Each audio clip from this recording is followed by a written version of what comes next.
Now, the starting point for Christian public theology, as we heard earlier in the afternoon, is those words in Romans. Let me repeat them again. Let every person, Romans 13, verses 1 to 7, and we're now dealing with the subject of individual liberty, our third session. Romans 13, 1 to 7. Let every person be subject to the governing authorities, for there is no authority except from God, and those that exist have been instituted by God. Therefore, whoever resists the authorities resists what God has appointed, and those who resist will incur judgment. For rulers are not a terror to good conduct, but to bad. Would you have no fear of the one who is in authority? Then do what is good, and you will receive his approval. For he is God's servant for your good. But if you do wrong, be afraid, for he does not bear the sword in vain. For he is the servant of God, an avenger who carries out God's wrath on the wrongdoer. Therefore, one must be in subjection, not only to avoid God's wrath, but also for the sake of conscience. For because of this you also pay taxes, for the authorities are ministers of God, attending to this very thing. Pay to all what is owed to them, taxes to whom taxes are owed, revenue to whom revenue is owed, respect to whom respect is owed, honour to whom honour is owed. However, of course, that has to be balanced by the apostolic words in Acts 5:29, when the apostles were charged not to teach in the name of Jesus. The reply to the authorities, which has echoed for good and for freedom down the centuries, was, we must obey God rather than man. And also Romans 13 has got to be balanced by John's vision in Revelation 13 of when the state is clearly demonic. The result of that biblical teaching is then that, yes, when the state orders what God forbids or forbids what God orders, the Christian believer will obey God. But when there is good order, the Christian believer will resist all attempted proposals for anarchism. It also needs to be noted that while the state, the ruler, does not bear the sword in vain, the teaching of Jesus and his example is that the sword cannot be used for the spread of the gospel. The New Testament is not the Old Testament, for now is a day of grace. Here, of course, is a difference between Christianity and the jihadists and Islam, where Jesus rode into Jerusalem to die on a cross. Muhammad rode into Medina to become a great warrior. And this is so relevant for individual liberty as we understand it today. For the concept of individual liberty, again, by itself and unqualified, can mean so many different things. What, of course, we want is ordered liberty, which is very different from some forms of individual liberty. Ordered liberty in healthy liberal democracies is the liberty that evolved after the 17th century conflicts and the wars of religion between the various Christian groups. Locke successfully argued that the sword should not be used to promote matters of faith. So the state should not punish people for what they believed. And this new liberty had a growing hatred of cruelty, such as burnings at the stake.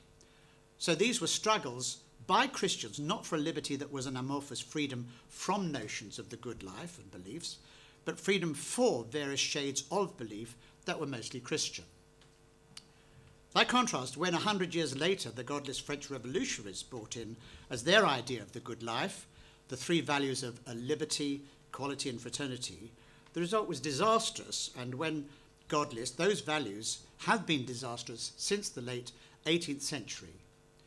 Fraternity pursued in defiance of God produced a nationalistic cult based on a racial blood brotherhood in the form of Nazism, which was defeated in 1945.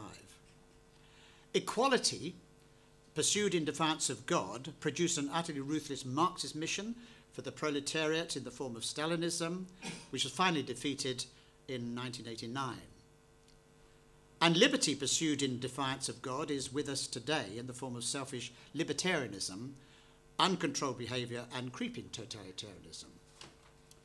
And that is the first great danger of unqualified individual liberty, creeping totalitarianism.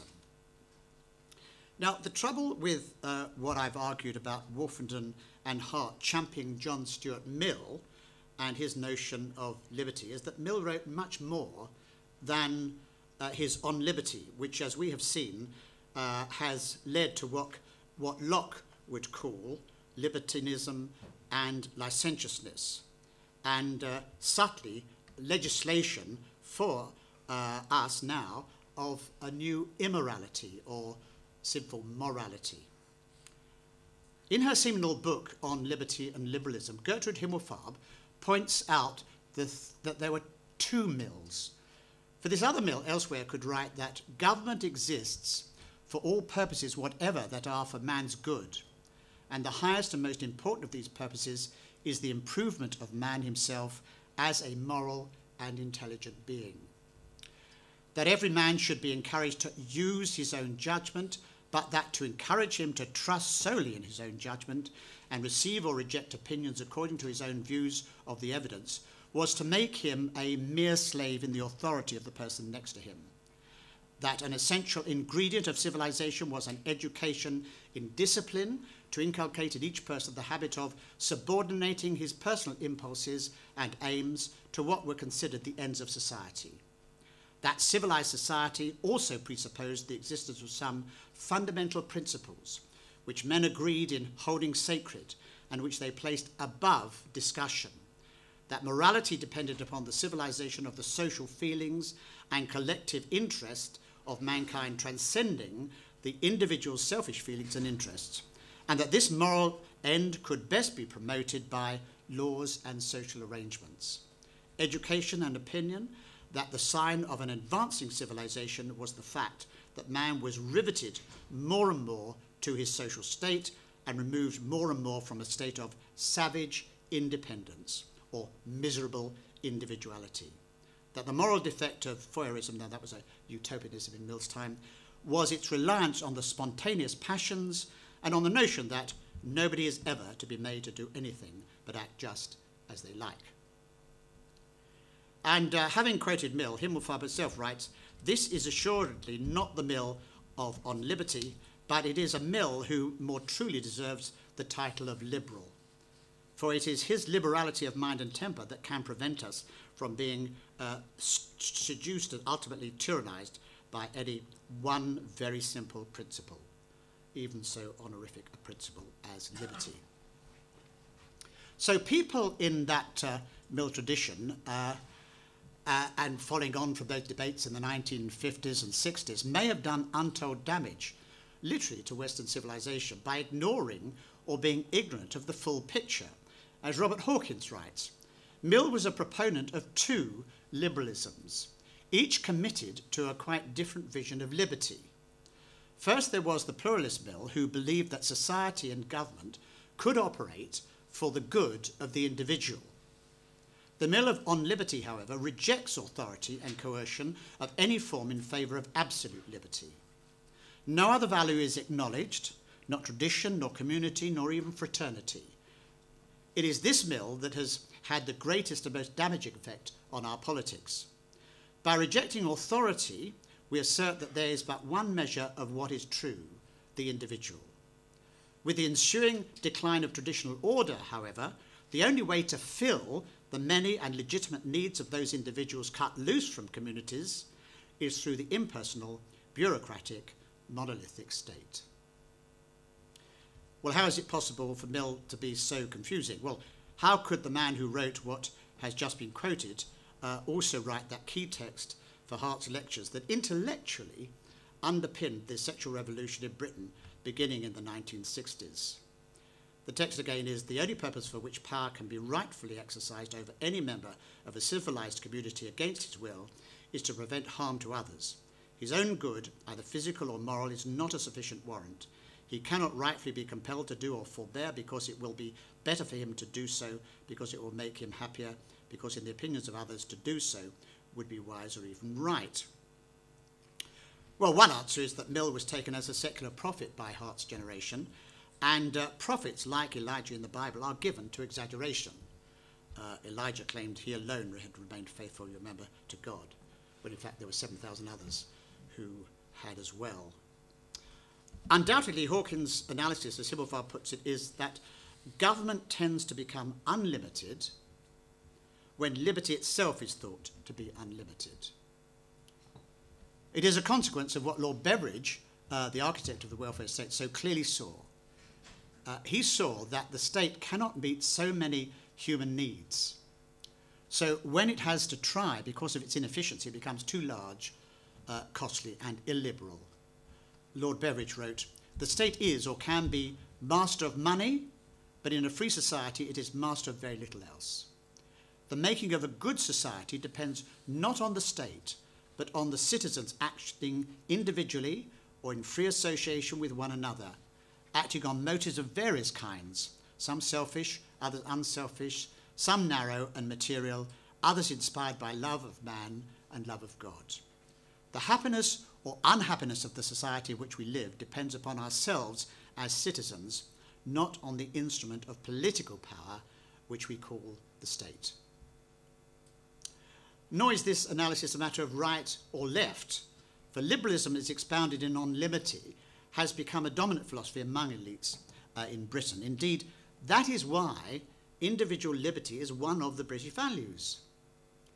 Many Christian people, while supporting individual liberty, but not in absolutist terms, would not have put this as a value without the pursuit of truth.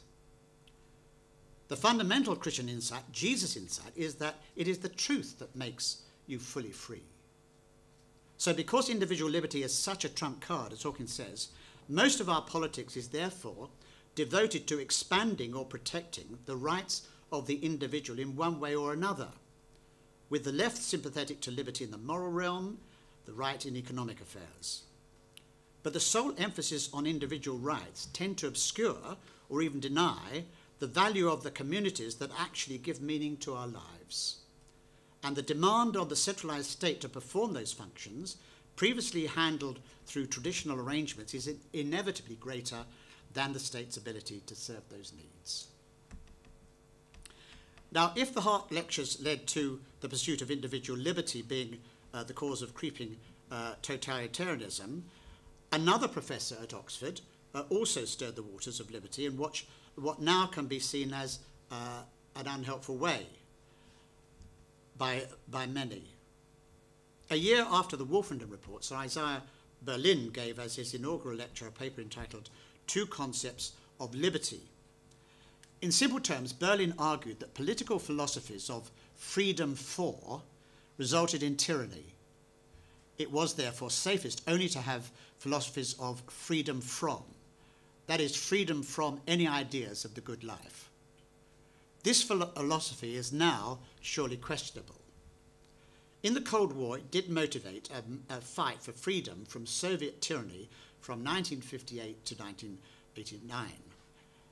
Defeating a common enemy was seen as an overarching and acted as an overarching Western unifying public philosophy and purpose. But since victory has been achieved, the naked public square, lacking a common enemy, is now seeing this philosophy of freedom from change subtly into a freedom for an irrational and tyrannical secularism and an opposition to the British majority who, if they had to choose, would identify the good life with the Christian tradition, while recognising freedoms for other religions and beliefs within the law. What therefore should our freedom be that we enjoy? What should our freedom be for, according to the Christian tradition? Well, we have to be very careful because freedom seems always on a knife edge. Again, we can go back to Archbishop William Temple. He argued for three principles in a Christian social order: freedom, fellowship, and service. So his answer was that freedom secured by liberal democracy should be for fellowship and service. Those three freedoms, fellowship, and service defined his idea of the common good. He supported democracy because it provides a chance for each person, even if only indirectly, to be involved and exercising a small measure of responsibility. But Temple wanted freedom and responsibility to be a positive, not just freedom from, but freedom for creative and selfless living. Responsibility was not just for the sake of having a say, but for the sake of contributing to the common good of fellowship and service. Temple was concerned with fellowship because much political theory was focusing in his time, and still is today, exclusively on the individual on the one hand, and the state on the other hand. So debates focus around freedom, liberty, and human rights as individual concerns, and about peace, justice, and the economy as state concerns. Without the Christian tradition, this is true of these four British values we are considering. But Temple wanted to emphasize those mediating communities between the individual and the state, chief of which, as we have seen, is the family, but of course also includes churches, schools, colleges, and other groupings. He knew that revolutionary groups wanted to destroy the normal heterosexual married family. In his lifetime, this had happened in Soviet Russia. As the Russian dissident Igor Sharavayevich explained, the socialist project of homogenizing society demands that the family be vitiated and destroyed. This can be accomplished in good measure by profaning conjugal love and breaking monogamous link between sex and loyalty. So weakening intentionally or unintentionally these mediating structures, and especially the married family, where cultural and religious values are transmitted most effectively, weakens the whole social fabric. And that is why the health of the married heterosexual family committed together for life must be high on any government or church's agenda. Is also why I believe the Marriage Same-Sex Act 2013 needs at some point, sooner rather than later, if that was at all possible, to be repealed as damaging to the institution of marriage and long-term to children, and why we need to have strategies to reverse the divorce culture, and for the same reasons. Thirdly, Temple stressed service as part of the common good. For a range of reasons, he thought that important. But it was particularly important for its emphasis on duties rather than rights. He thought that for historic reasons, the democratic movement had taken its stand on rights, but that was not the way to true social progress. That is to be found not in rights, but in duties. In terms of social legislation and opportunities, duties are the other side of the coin to rights. So what is a duty for one man, for example, that he observes a no parking sign, is another's right that his driveway is not obstructed. But, says Temple, the difference in the temper of the movement that rests on rights will be aggressive, violent, contentious, and the temper of a movement that rests on duties will be persuasive, public-spirited, harmonious. Individual liberty, understood in Temple's way and that of the Christian tradition, is what surely we should be working for.